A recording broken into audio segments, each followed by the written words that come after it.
ఎవరైతే గద్దించారో వారంట అతడి దగ్గరికి వచ్చి, గొప్ప విశ్వాసం అయ్యా నీది, ఇంతమంది లక్షల మంది ప్రజలలో నీ స్వరము దేవుడు విని అక్కడ ఆగిపోయాడు.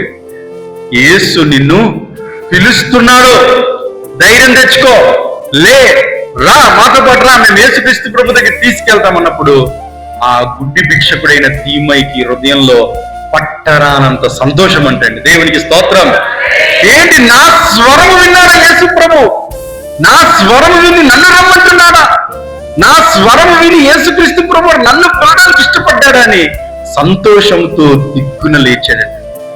ఎవరైతే ఆటంకపరిచారో వారే 2 చేతులు పట్టుకొని యేసుక్రీస్తు ప్రభు దగ్గర తీసుకెళ్తున్నట్టు. దేవునికి స్తోత్రం. కొన్ని సందర్భాల్లో మనల్ని ఆటంకపరిచే మనుషులు, మనల్ని ఆటంకపరిచే పరిస్థితుల్ని దేవుడు మనకు అనుకూలంగా మారుస్తాడు. ఆ మనుషుల్నే మనకు అనుకూలంగా మారుస్తాడు.